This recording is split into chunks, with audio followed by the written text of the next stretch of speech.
that after that. Everybody's in a bowl now. We can't have good section there, right? Yeah. I do.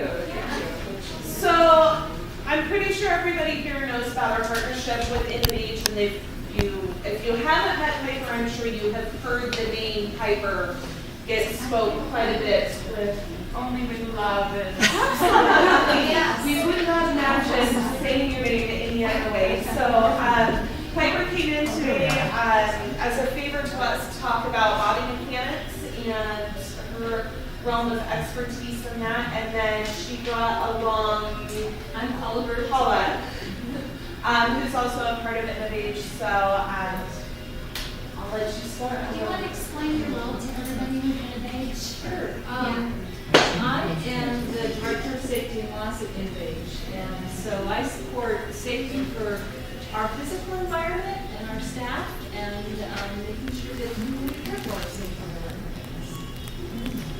So thank you guys for having me. I love this topic. Just a little background about me. I started off in California as a personal care provider in a 8-bed CMA little house. I went to school and got my nursing degree, and for over a decade I worked in long-term care. In pretty much any role that a nurse could work, everything except for the administrator. That's probably the only role I did not do. I was a workman's comp specialist. I sat on the Colorado Healthcare Association Safety Committee. I have my master's in healthcare administration and nursing. I teach for Regis, and I love teaching. But more importantly, this topic is really great because we spend a lot of time learning about how to keep our residents safe, how not to hurt our residents, but nobody tells us about how to not hurt ourselves. I don't know about you, but if you ever had a back injury, they suffer. As a workman's comp specialist, I had the opportunity to see many CNAs' careers ruined because of one back injury. That's all it takes. You can no longer have a job where you're doing what you do. Most of us aren't doing this for the money. We do it because we want to work in this environment. And imagine if tomorrow you could no longer care for people, or you could no longer work as a CNA nurse, or whatever because you had a back injury. Back injuries, I hear a lot, oh, well, I've been doing this forever and I've never hurt myself. Well, I can tell you, I had a back injury before I became a nurse. And I was working in an office. And I was reaching over and I was grabbing an envelope. And I'd stuff it. I reach over and I grab an envelope and I'd stuff it. And I reached over and all of a sudden I was like this. I couldn't move. I had to go to the emergency. I was like this, trying to get to the cab, to get to the emergency room. But it was just this twisting motion and that little itty bitty weight from an envelope that made me sprain my back. Once you have a back injury, it may never get better. You can have repeated back injuries. It's hard to do. And I don't know about you, but how often, well, not you guys, because you guys are better than this, but at places that I've worked, it's like Mary Jo would get a back injury, and her friends would all of a sudden be like, she just doesn't want to work. She didn't really do herself. I don't do her job for her because now she's on line duty, and I got to do all the transferring, and then your whole team kind of suffers from back injuries as well. So I created this training program with the Colorado Healthcare Association and some workman's comp specialists, and we called it Handle with Care. And we want you guys to handle your backs with care. So the concepts I'm going to teach you today is normally a 4-hour training. And we're going to switch it into like a half an hour. Maybe a little bit over. We're going to do some. I'm going to make you guys do a little bit hands-on education. So it's a very simple concept. So who's ready? You are. Looking at me, so I'm ready. Come on up, you two. Yay! Okay, so the first thing we want to do, I'm going to put him on the spot. Look at that. Bravo, thank you. The first thing that you do when you walk into a room before you're going to transfer anybody, what's the first thing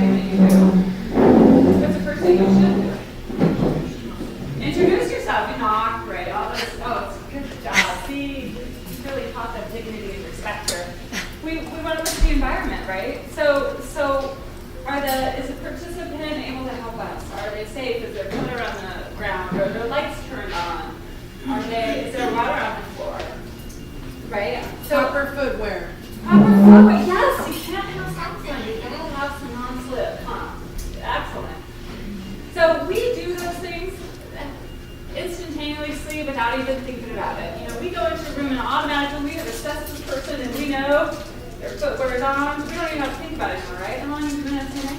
No. Oh, you're not CNA. Oh, you're a cook. Okay, so you can be patient now. Who's a CNA? How many of you actually have to think about what you're doing before you go into a room to make sure all that stuff is together? Like I said, a lot of it is automatic. Automatic. And, you know, some of it we get kind of checks to make sure A 50-50. So you want to think about it. So it's a stop reaction. The first thing you want to do is you want to stop and you want to look around. Because we do automatically want to do it. If we do automatically look at footwear, we do automatically know if they're able to stand up or transfer, if they look odd, if they are weaker than they normally are. Maybe they have an infection and they haven't been feeling well. So maybe their knees are going to buckle out, they're going to get out on us. So we want to stop and we want to think about that person and the environment before we ever do anything like this. I'm guessing you have a gait belt policy, right? So I'm guessing that y'all, if you don't wear a gait belt when you transfer, you can get in a lot of trouble, right? Yeah. Yeah, it's a good policy. It's a good policy. Why is this policy, what do you think? Why do you think that they make you put on these gait belts? For safety. For safety, for who? Both myself and the residents, so just in case patients were to fall, we can kind of get it out. Yeah, because what if I grab this little old Mary Jane over there, frail little Mary Jane by her arm, what's going to happen? You can walk me through and also, you know, further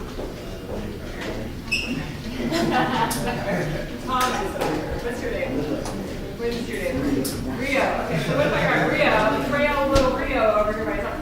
I could pull out his shoulder, I could bruise him, I could hurt him. I mean, there could be a lot of stuff. What about like this? Oh, they're going to fall and I grab them. What about me? What have I just done? Ow, my back. I could have just hurt my back, right? So gait belts, how long does it take to put on a gait belt? 5 minutes? You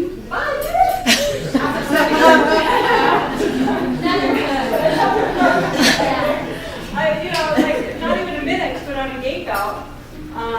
And so when you put on a gait belt, is there a proper way to put it on, or what's the proper way to put on a gait belt? Put it around your waist. How tight should it be? Not super tight. Not super tight. 2 fingers is about where you need to be your head. So for those of you that do a lot of transfers, you know that the minute they stand up, these gait belts get loose, right? And all of a sudden you got an extra gait belt. We wanted 2 fingers for multiple reasons. We want to be able to grab onto it and hold onto it. But we also don't want the gait belts to go up and down on their body because we could shear them and we could cause injuries to them, the participant. How's that feel? That good, huh? Not too bad. You know, obviously, y'all know, if you're seeing me, that they got G-tubes and other injuries and stuff that you use other precautions when you're trying to get that. So gait belt is necessary. A lot of injuries happen because the CNA or whoever's transferring will say, hold on to my neck. Right? Nice. Give me a hug, right? Can I speak to this thing?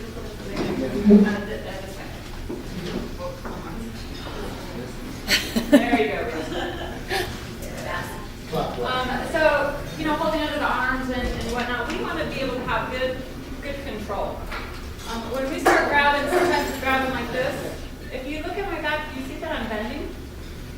Okay, so the number one concept that you're going to learn today is that if you could just imagine, if I can get you to understand one concept today, only one concept, and it's going to be this. Imagine a steel pole going from my shoulders through my hips to my heels, okay? So that is the proper body alignment that I want to be in at all times. If I do this, where are my shoulders? They're over my toes, right? So where do you think that's putting pressure on me? On my lower back. Do you think, oh, well, that's not very much, and I got a strong back. It's going to cause problems. It's going to cause problems. You know, that little bit can cause you a back injury, because your back is not designed to maintain, you know, you've got a lot of muscles in your back, but your muscles are not designed to provide all that extra weight and all that when you're pulling people up or lifting or bending. Bending and twisting are super safe to your back. What about, how many of you transfer like this? Anybody do like this kind of transfer? I know somebody's got to do it. Nobody wants No one wants to admit it. Nobody goes into a transcriber's throat. So what's going on with this right here? Do I have that? So if I had to do it, so you have to do it one leg in front sometimes, right? When you're doing two-person transfer. So what if I just shifted my body like this? Would you think that I would be in proper alignment? Shoulders, hips, heels. Shoulders, hips, heels. Shoulders, hips, heels. That's the number one thing you need to understand. Shoulders, hips, heels. Okay, and it is the hardest. All of you are saying, oh, that's easy, I can do that. But we're going to practice it here in a minute.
That my toes, so our feet are pretty much parallel.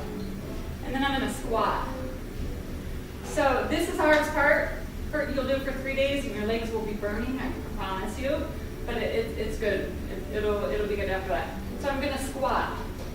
And I'm going to hold on to them. And then on the count of 3, we would stand. 1, 2, 3. And see how close I am?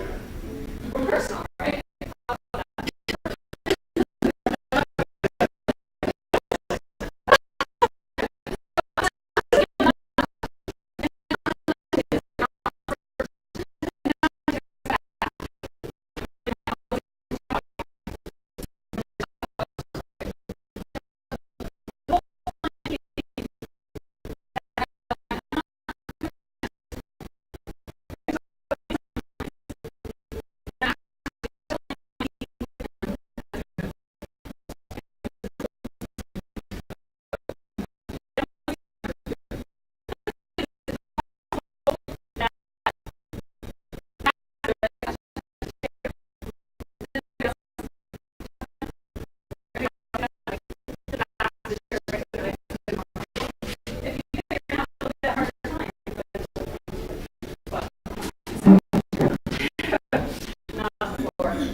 move in. Because I need to be close to him so that I don't bend my back. On the count of 3. 1, 2, 3. And then I'm going to extend my arms so I can keep that proper body mechanics. Where's my shoulders? Hips and heels, they're all in alignment, right? Oh, I love you good. Did you get away that easy? Does any of this make sense to anybody? Yes. The other thing that's really important to know is when you're doing two-person transfers, because a lot of times you do two-person transfers. So what do? I won't grab your hands because we don't do that around here, right? What do we do? We're like, okay, 1, 2, 3, right? And so you can see how I'm really not in good alignment at all. The one thing I would suggest to you is all you got to do is turn your shoulders a little bit so your shoulders, hips, and heels are over each other. And you can still go ahead and transfer them up. But you're moving in this manner instead of moving in this manner when you get them up. I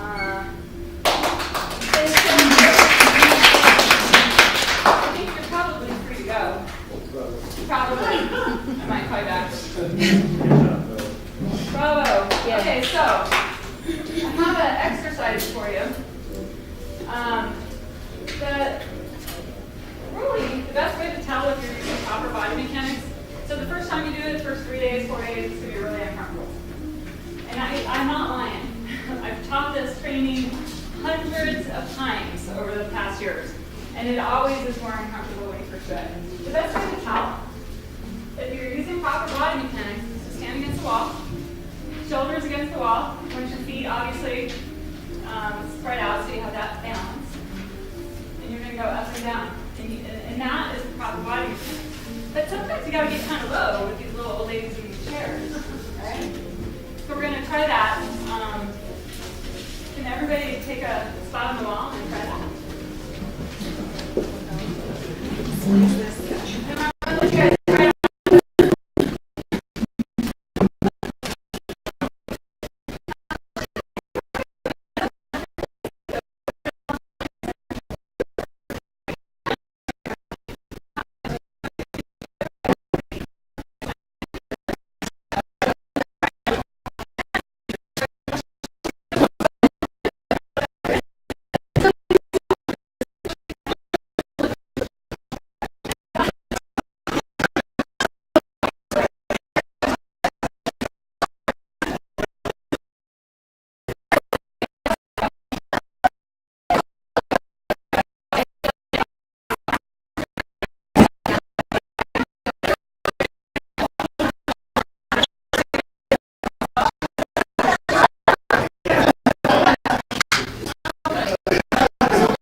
natural, right? And it's true, it doesn't. But I promise you, if you do these exercises a couple times a day and you practice these transfers for 3 days, it'll become a natural habit to you and you can save your back. You don't want to ruin your career because of it. Okay, so everybody, we've got gate belts. CNAs, people that transfer should do the transferring, people that don't, if you will be the guinea pigs. Up chair. I'm going to walk around one there. I only got 2 gate belts.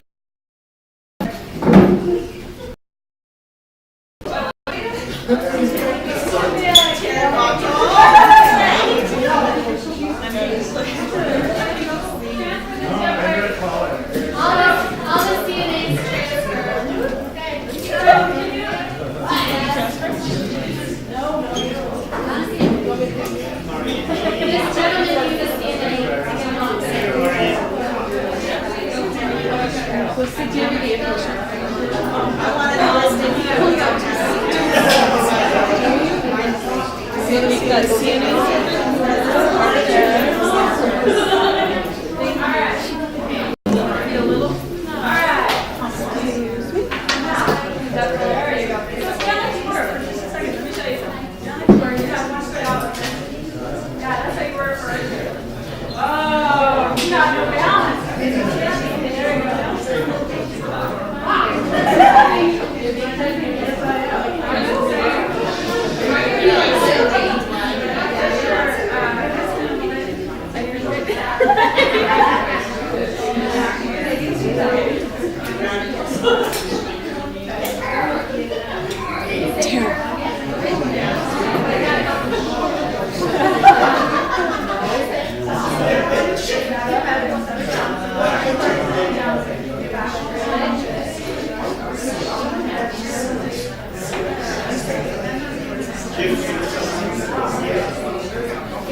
Right.